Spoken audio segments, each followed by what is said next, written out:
afternoon, everyone. My name is Bob West, and I'm a volunteer for BOOKSTOCK. And before I introduce Geza, I wanted to recognize some supporters of BOOKSTOCK Weekend. As you know, it's free and open to everyone. So let me first recognize the Jack and Dorothy Byrne Foundation, the Pauline Davenport Children's Fund of the Vermont Community Foundation, Muskoma Savings Bank, the Vermont Humanities Council, the Green Mountain Foundation, the Woodstock Learning Lab, and the EDC of Woodstock, Vermont. We also have special thanks to our friends from the Vermont Standard, who have had quite a week. WCTV8, our community TV station, and Vermont's oldest independent bookstore, the Yankee Bookshop.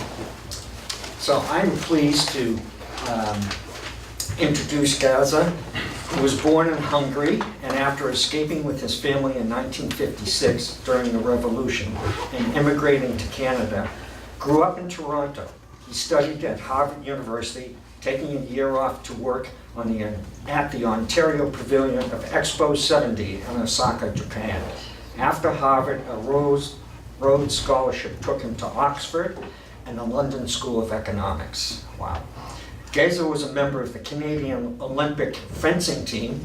His career since then has spanned government, international organizations, corporate and investment banking, venture capital, and environmental finance. Geza has had 8 of his books published to date, 4 thrillers, 2 memoirs, 2 collections of poetry, and several more in the pipeline. He will be talking to us today about his twisted trilogy of international crime films. Geza has lived in many different places, including Toronto, Montreal, Ottawa, Boston, New York, London, Budapest, Vienna, Bordeaux, and currently divides his time between San Francisco and that far-off place, Barnard. Geza is married to Marcia and has 2 children, 2 grandsons, and a granddaughter on their way. So Geza, please, thank you.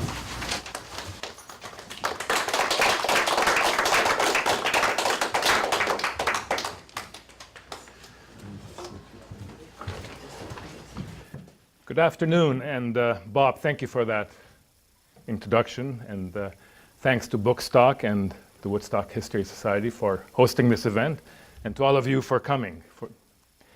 Today I thought I would talk about my twisted trilogy of international crime thrillers, how I conceived them, why I wanted to write them, and what went into writing them. So the books are Twisted Reasons, Twisted Traffic, and Twisted Fates. That one.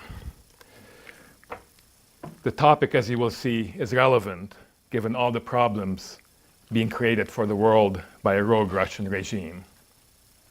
But first, allow me to introduce myself, since my background has a lot to do with the answers to all of those questions.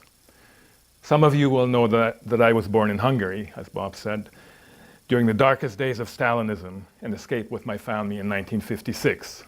Immigrating to Canada that same year. I actually wrote the story of my family's escape from Hungary in my first memoir, For the Children, and I will have that book available on the green at my table this weekend, along with all my other books. What's important for this talk is that story of my family's escape is also very much part of and woven into the fabric of the fictional trilogy. In fact, the main protagonist of the series, Greg Martins, is the grandson of Hungarian immigrants to the US. And his grandparents' story is really a composite of that of my own parents and some relatives. The story of Omi, Greg's grandmother, unfolds as a subplot interwoven with Greg's story. I will read a brief excerpt from the beginning of Twisted Reasons. Greg thought of his grandmother with affection and respect. Omi had been one of those grandes dames of Central Europe who could converse in 5 languages fluently and always had an opinion about everything.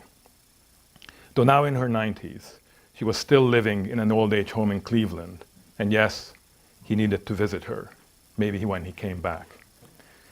He had fond memories of her, growing up in the late summer afternoon sessions in the front porch, where he, often with Adam, would listen to her tell about life in Hungary, the terrible war and post-war years, and the escape with her 2 children and second husband during the revolution in 1956. Greg had always listened with interest. He had never met his maternal grandfather, and Omi did not say much about him, although on occasion she would open up with tantalizing tidbits. The story of Greg's grandfather is one of the other subplots of the first book. Inevitably, Greg bears some resemblance to me in other ways than just being of Hungarian immigrant stock. I made him go to Harvard. He too is a former fencer and is also a struggling author. Moreover, Greg is lucky enough to end up in Vermont, like I did. When we escaped from Hungary, our first port of call was post-war Vienna, which was right up to 1955 a divided city, very much like Berlin was, until the wall fell in 1989. Much of this glorious Habsburg imperial capital had been destroyed by Allied bombing, and with the double whammy of the subsequent Russian occupation of the east of the country and a good chunk of the city, the atmosphere there was dark, mysterious, eerie. This is best captured in my very favorite movie, The Third Man, based on a Graham Greene eponymous novel. Some of you may have seen it, and filmed in post-war Vienna. But more on that later. In 1999, after living in Canada, the US, Germany, and the UK, I returned with my family to live in Budapest, wanting to participate in the building of a post-communist, modern, democratic society, and to expose my children to some of the early influences in my life. 5 years later, we left. I had been worn down by all the corruption and lack of transparency in business, all the petty jealousies. I did not feel at home in my country of birth. Perhaps I had become too westernized, and perhaps the negative influence of 50+ years of communism on Hungary had made my hope to bridge that gap impossible. To this day, Hungary has not been able to shed the effects of the dark part of its history, as the current neo-fascist government still embodies many of these elements to some degree. So we left, but we did not go far. We moved to next door Vienna. And we came to love this city, and for us it certainly lived up to its reputation of being one of the best cities in the world to live in. Relevant to my books is the fact that Vienna is one of the key headquarters of international organizations in the world. And importantly for the Trilogy, the International Atomic Energy Agency, the IAEA, has its seat there. This has also given rise to significant diplomatic delegations in Vienna, and particularly to the intelligence components of these missions. Indeed, one of my relatives who works at the US Embassy in Vienna told me when we were living there that the largest contingent of US spooks in all of Europe was attached to the embassy in Austria. Vienna is where the East has traditionally met West. It's the city teeming with Russians, Ukrainians, former Yugoslavs, Romanians, Bulgarians, Iranians, Arabs. As such, for all its beauty and glory, it very much has a darker side. Just as in the post-war years, below the glittering surface is an entrepot for spying, money laundering, trading in illicit goods and services, arms, drugs, sex, you name it. So once we had moved there, given all this, I thought to myself, what better place to have as a backup for a modern-day trilogy of thrillers about some of these activities? And seeing the movie I mentioned earlier, The Third Man, again, convinced me. In fact, the film suggested a great way to start a thriller series. In Twisted Reasons, I begin the book with a friend, in my case Adam Tatrallyay, Greg's childhood friend and college roommate, who is not there when the hero arrives to visit. The very same gimmick that Graham Greene used with Holly Martins and Harry Lime in his book. So I'll read a little excerpt again. The building where Adam lived was from the 19th century, the golden era when Franz Josef had overseen the expansion of the city outside the former walls, which he had replaced with the eclectic architecture of the Ringstrasse. Greg pressed the bell again and again beside the dimly lit name plaque marked A. Tatrallyay. No answer. He tried the massive carved wooden doors, but they did not budge. After 7 or 8 minutes of standing around and periodically ringing the bell, he was just starting to contemplate his fallback options when he heard what he thought was shuffling inside the gates. An ancient little man in slippers, with a huge craggy nose and tousled white hair, opened the door a crack and asked, somewhat angrily, "Ja bitte, was wollen Sie denn?" Greg had trouble adjusting his ear to the singing Austrian accent, but he understood enough to ask, "Herr Tatrallyay ist nicht da?" "You too late," the little old man said. "Herr Tatrallyay, he tot, kaput, dead." The news at first did not sink in, just flashed by Greg's consciousness like the crawlers on CNN. It took him a moment to gather the strength to blurt out the question, "When? How? What happened?" The porter pulled up the sleeve of his tattered, rust-colored sweater to look at his watch. Before 4 hours, Otto has killed him." "What Otto?" What was it? Kombi, a van, going very fast, like race car. "Hit him, bang, die right away," the porter said, slapping his two palms together. "Body in the street, very big mess, terrible." It was only when the porter compared the van to a race car that it all started to hit Greg.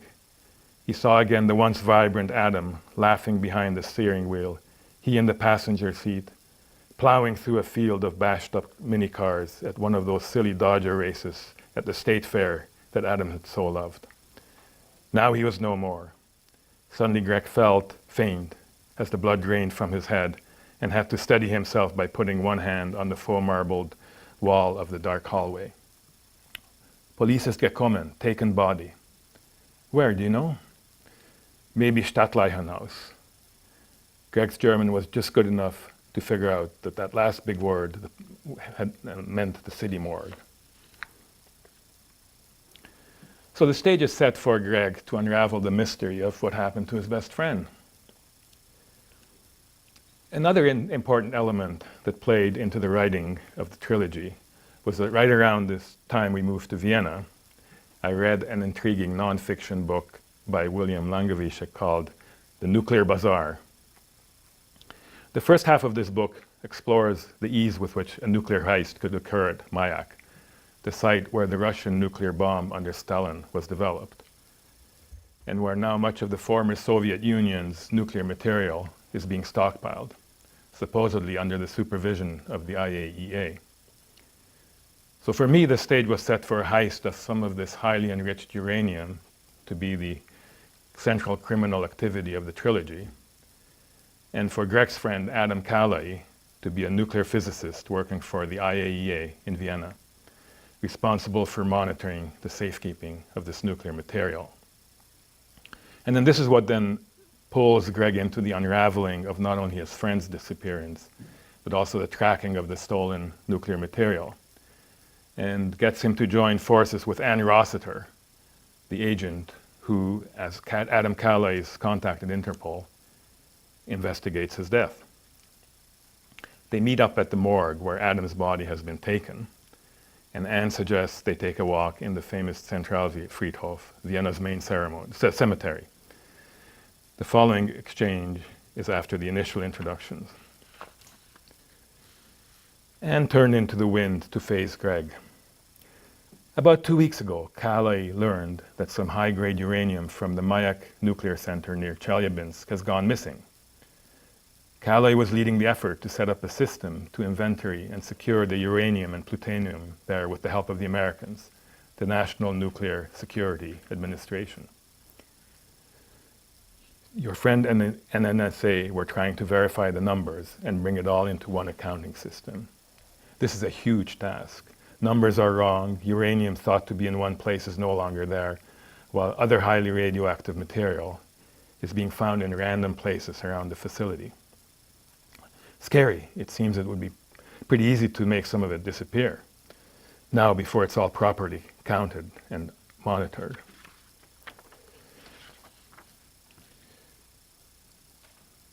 Two days ago, the evening before his death, Adam called to tell me that Faskov, his physicist friend at Mayak, telephoned to tell him that 50 pounds of 90% highly enriched uranium, had gone missing at the complex. That is enormous, the largest theft ever of nuclear material. Whoever gets their hands on that will be halfway to having enough for a big bomb. And that's not all. Faskov apparently had suspicions that it was an inside job. Mayak's director. If that's the case, it's just a matter of time before another heist. That could have been the first installment with another of equal size possible very soon, or several smaller ones. And then there would be enough for a bomb. Yes, and if all that gets into the wrong hands, we could see an explosion bigger than Hiroshima. That was equivalent to 15 kilotons of TNT. Depending on how successful some terrorists might be with a simple bomb and say 100 pounds of HEU, they could produce a blast of 10, maybe even 20 kilotons. If detonated at ground level, that would be enough to destroy much of Manhattan or central London and claim several 100,000 victims, plus millions over time from cancers and other radiation-related illnesses. Do we know where this HEU is? That's just it. We don't. Nor do we know who took it. But Tatrallyay asked Faskov to come to Vienna to report and to plan what we do next. But now, you think my friend was murdered because he was onto something? There's a good likelihood Anne hesitated a moment. Before the accident, Tatrallyay offered to try to infiltrate the ring by suggesting to the director, whom he claims to know well, that he could keep the disappeared material out of the inventory, so it would never appear as missing. Clearly for a share of the profits, to be convincing. And you think they decided that killing him would be a cheaper and better way of keeping the stolen HEU out of the accounting system. It would also get rid of a nosy American, of course. It's not that easy. The thieves would know that Tatrallyay would not keep it to himself for long. Then there's also Faskov, but I'm telling you too much. She looked around and picked up the pace. But now Adam is dead. Yes. Greg was suddenly overwhelmed. What had his friend gotten into? So it is the burning need to find out what happened to his friend and the tracking of the nuclear material that takes Greg from Vienna to Mayak in Russia and thence to Georgia with Anne in hot pursuit. So the more research I did on Mayak and on Stalin's race to build the atomic bomb, the more I felt there was a need to work this element into the trilogy. I learned that Stalin had placed Lavrenti Beria, the deputy premier, in charge of the nuclear program. And as with many activities in this vile regime, the program was rushed ahead with utter disregard for human life and for the environment. And much of this remained unknown to the Western public, and especially the lingering effects of the devastating contamination on the environment and public health of the entire province where Mayak was located, Chelyabinsk Oblast, has never been sufficiently recognized here. I'll read an excerpt from Twisted Reasons. Greg has just arrived in Chelyabinsk and is talking to one of Adam's colleagues who tells him about this devastation. On the way into town, sitting in the back of the 2002 ZIL limo, Levinson told Greg that for many years Mayak, which meant lighthouse, was considered to be the most contaminated place on the planet. Despite some half-hearted cleanup efforts by the Russian government, he noted, it still was. This had been affirmed a few years back by a Norwegian government study that concluded the contamination around the site was much worse than presumed. According to the report, the Mayak nuclear production facility spewed out more than twice as much radiation into the environment as Chernobyl and all the world's atmospheric bomb tests taken together. People living in the Chelyabinsk region were twice as likely to get leukemia as those living anywhere else in Russia. More than 50% of the childbearing population in the area was sterile. The contamination continued, and things hadn't got much better since then. The Mayak atomic complex, as Chelyabinsk 40, as it was known in its early days, was built in the late 40s on orders from Stalin, who became obsessed with developing a Soviet nuclear bomb after the US flattened Hiroshima and Nagasaki with Little Boy and Fat Man. Stalin put Beria, the head of the secret police, in charge, and construction of the new atomic city started in November of 1945. More than 70,000 Gulag inmates from 12 camps around the country were brought in at various times to build the complex. It was at Mayak that Russia developed its first atomic bomb, Levinson told Greg. Up until the end of the 80s, weapons-grade plutonium was produced there in 5 uranium graphite reactors. And during that period, there were at least 4 serious accidents at Mayak, as well as constant contamination through indiscriminate dumping into the lakes and rivers in and around the complex. And this was still going on, Levinson claimed. The very worst accident at Mayak occurred on September 29, 1957, when the cooling system of a radioactive waste containment unit malfunctioned and caused an explosion, spewing out fallout the equivalent of 20 Chernobyl nuclear disasters, according to some experts. Yet in the West, less was known about this catastrophe than about the explosion at the Ukrainian nuclear power plant. US intelligence did, however, have vague notions of a major disaster near Chelyabinsk and was eager to learn more about the goings-on at Mayak.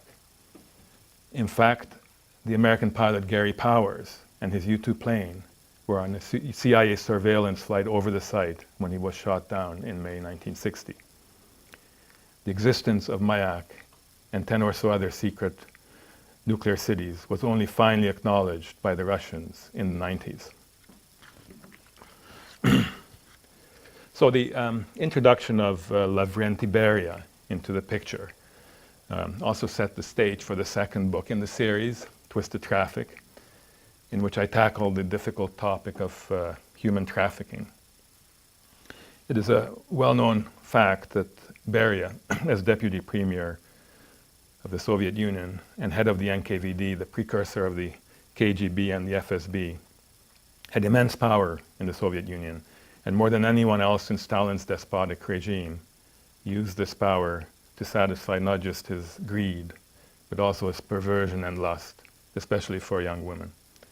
He was known to cruise the streets looking for targets.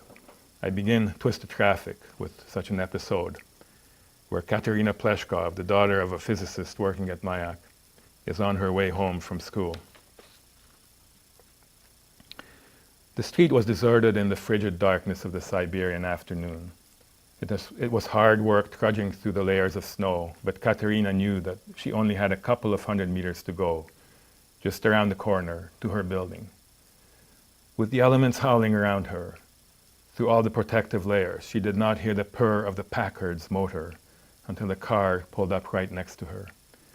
Wondering why the sleek black limo was stopping, she slowed her steps and, turning, saw 2 men in black leather coats jump out and move quickly in her direction. It was only when they grabbed her roughly from either side and lifted her toward the car that a sudden rush of panic overwhelmed her. They shoved her inside, the doors slammed shut, and she heard the click of the lock. The Packard took off, spinning its wheels around the corner, and she felt it accelerate again as she forlornly looked out to see her apartment block whiz by through the sheet of falling snow, and wondered what her parents would think when she didn't come home on time. "Well, you're a pretty one," Katerina heard a voice penetrate the darkness. Looking across the back seat, she saw a diminutive, balding man sporting frameless glasses, enveloped in an oversized black leather coat. He looked vaguely familiar. "Aren't you, my dear?" The Packard came to a halt on the other side of the town, by the lake, where Katerina knew all the main party officials lived, outside a huge wrought iron gate behind which loomed a luxurious-looking dacha. Their family had been honored last summer by being invited to a party near here somewhere, she remembered, a gala event hosted by the exalted Igor Korchatov, the head of the entire atomic program. "Bring her in quickly," the balding man ordered gruffly, slamming the limo door behind him. His 2 henchmen pulled her out of the back seat, taking pleasure from roughly manhandling her, And it was only then that it came to Katerina where he had seen the man. Yes, it had been at that very party. Kurchatov had introduced the family to Lavrenti Beria, and she remembered how uncomfortable she had felt when the man had looked her up and down, stroked her hair and then her chin, and said to her father, "You shouldn't keep this flower hidden, Pleshkov." So just as a link between the despicable activities of sex trafficking and nuclear contamination were embodied in the persona of Lavrenti Beria, so they are also activities that are found as central to many of the dealings of merchants of evil, the gangs that trade in these things, and in fact are linked by them in instances where it furthers their cause. Thus, in Twisted Traffic and in Twisted Fates, women who are used by these gangs in their efforts to get their hands on nuclear material are also the very women who are trafficked by them for sex. In the next excerpt from Twisted Traffic, one of the guards at Mayak, Mikhail Glinkov, is on his way when the following happens. They parted as always by the imposing Kurchatov statue in Lenin Park, Pavel going left and Mikhail right. Mikhail habitually glanced up at the stern, bearded face of the father of the Soviet atomic bomb with mixed feelings, mindful of the terrible suffering and devastation the nuclear program had caused, but at the same time grateful that he had a good job now, despite his lack of higher education. His thoughts returned to his daughter, and he was proud that she would be escaping his lot and would have a chance at a better life, perhaps in the capitalist West somewhere. He was already at the very edge of the park when he was jolted out of his reverie by a young man on a bike, who pulled up in front of him out of nowhere. "Господин Glinkov," the youth asked. "Why, who are you?" "Never mind, sir, I was told to give you this." The stranger reached a thin envelope toward Mikhail. "Your daughter." Mikhail was stunned, but he grabbed the packet as the young man rode away at great speed back into the park. For a minute, Mikhail just looked at the envelope, thinking how odd it was that the delivery boy had taken off through Lenin Park, even though riding bicycles there was forbidden. He eventually turned the envelope over and saw that it was indeed addressed to him, then vehemently tore it open. The only thing inside was a note saying, "Papa, please go to the site www.nadiaglinkov.com on our computer for greetings and news from me. Your loving daughter, Nadia." Mikhail picked up the pace, wanting to get home as quickly as possible to view what was on the site Nadia had directed him to open. He ran up the 3 flighs of stairs and lost no time unlocking the door to their apartment. Throwing his bag on a chair as he went straight into the small living room, which served also as dining room and office, Mikhail booted up the computer. Then sat down and with eager but shaking hands typed into Google the site with Nadia's name in it. The first picture that filled the screen was the one he had given Kalinsky along with the application form. Mikhail smiled at what followed, Nadia waving to them as she boarded the plane. Then some music. And lo and behold, Nadia dancing on stage with a black woman. But what was this? Mikhail suddenly started to get alarmed. His darling teenage daughter was doing what amounted to a striptease. This cannot be. No, no, no, no. The middle-aged man stood up, banged his fists on the desk, and sat down again as tears started to flow. I cannot believe it, he muttered, clutching his heart where he felt his angina acting up, just as the take ended with his daughter, completely naked, save her panties, on stage, with strangers applauding, laughing and giggling. She about to break into tears, while vainly trying to shield her lovely little breasts from those lusting eyes.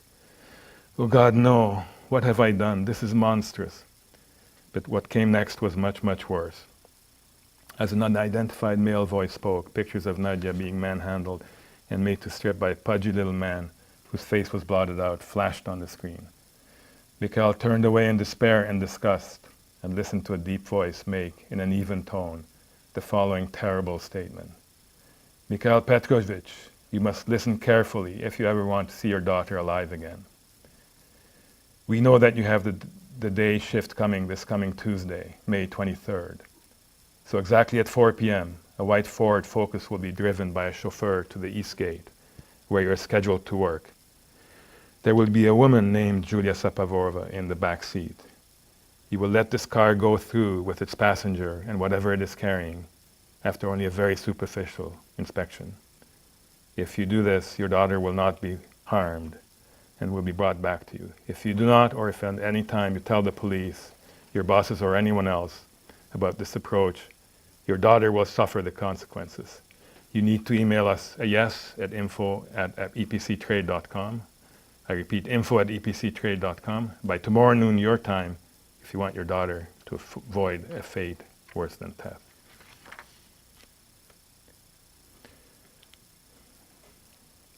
With the frequent flashbacks to Stalinist times, one of the tenets the three books put forward is that the criminal behavior we see now in the context of Vladimir Putin's Russia is very much a continuation of similar behavior under Stalin. Just as then, there was no clear line between the personal lives, wealth, and needs of those in charge, and their official lives. This is also very true now. There has definitely not been much of an ethical upgrade in Russian society.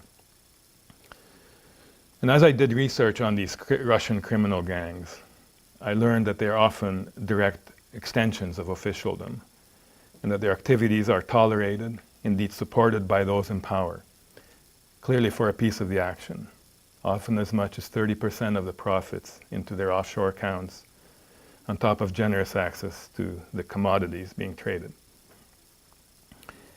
In the trilogy, this link between the gangs and officialdom is obvious with the Polyakov twins.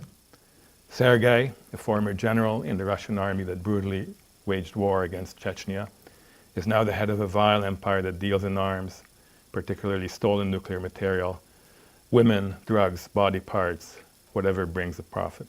While Boris, his twin brother, is a deputy director of the FSB, the post-Soviet successor to the KGB. They are linked not just as twins, but also as co-conspirators inside the leadership of the corrupt Russian regime, working to advance not only the goals of the evil empire, but also satisfaction of their own greed and lust. The following excerpt from Twisted Fates illustrates this. Anne and Greg are at the Wiener Staatsoper, the Vienna Opera, and it is intermission time. They made their way up the beautiful marble staircase to the lavish Schwind foyer, which takes its name from the frescoes by Martin Schwind of scenes from operas. The room was packed, the noise was deafening, and there was already a queue at the bar. Greg glanced around and, seeing the crowd, said to his wife, "Why don't you just wait here by the pillar, Anne, and I'll get us 2 glasses of sekt. I'll be right back, dear." Greg was just ordering the 2 glasses of the bubbly when he did a double take, as he saw a balding, short, stocky man in a ceremonial military uniform approach his wife and say something to her. It was when he saw his wife's face turn glum and angry that he knew who it was. Boris Polyakov, he was certain. It was déjà vu, just like the last time. The FSB deputy director had somehow known they would be here. He must have his spies everywhere. Greg grabbed the glasses handed to him by the barman, and not waiting for his change from the 20-euro note, rushed back to Anne, just as he saw the Russian intelligence operative peel away from her and disappear into the crowd without so much as looking back. His wife had turned pale and was visibly shaken. Greg handed her one of the flutes. "Anne, Polyakov? Boris, the twin brother, again?" as he put his arm around her waist. "Yes, the bastard," and gulped the contents down and handed the glass back to Greg as she steadied herself against the pillar. "What did he say?" Something like, well, well, well, if it isn't the beautiful Anne Rossiter, here again at the Staatsoper. I wouldn't have thought, though, that Wagner was your style. But I do hope you won't leave during the intermission like you did the last time. Remember? After Bluebeard's Castle, and just before Yolanta, my favorite Tchaikovsky opera. How tactless of you." So Greg, the jerk, did remember our last encounter. And he finished off by threatening us. He said, "In any case, I'm so glad you and your sorry excuse for a husband are back in Vienna. You have just made it that much easier for us to pay the two of you back for all the grief you have caused us. Just you wait. The bell started to ring just then, indicating the end of the break. Damn him and the entire Russian intelligence network. They are in cahoots with his brother's evil trading activities, I'm sure, Greg said, finishing his bubbly and putting the 2 glasses on one of the tall tables strung around the hall. The deeply corrupt nature of how this system can work to benefit the interests of individuals and the rogue state at the same time is very much at the foundation of these novels. The following excerpt, which has Greg summing up what he has learned about the Polyakovs toward the end of the Twisted Fates, makes this all clear. These guys had it all figured out. They had the entire top echelon of the Russian government eating out of their hands. The Polyakovs supplied most of the top brass regularly with girls as a sideline to their human trafficking and arms trading operations. They catered to every perversion imaginable, and believe me, there are many weird people in the Russian elite, and arranged for parties with luxury items we can only dream of. This way they could carry on their nefarious activities without being troubled. If anyone started getting out of line, they would use blackmail or even murder. It is the decadence of Rome under Caligula that they reinstituted big time in Russia. As for Boris, he was the worst of the lot. Besides being the mastermind and the puppet master, he was just like Lavrenti Beria, a raging pervert who would take pleasure in kidnapping any young woman he saw and using her in any manner he saw fit. And as we found out earlier, the Polyakovs provided for themselves and the entire operation by having the FSB finance all sorts of terrorists around the world through some slush funds, who would then buy the nuclear and other arms from Sergei's operation, which then paid off whoever to get continued access to those armaments. The profits of the Polyakovs from this double-dip ripoff of the Russian state were staggering.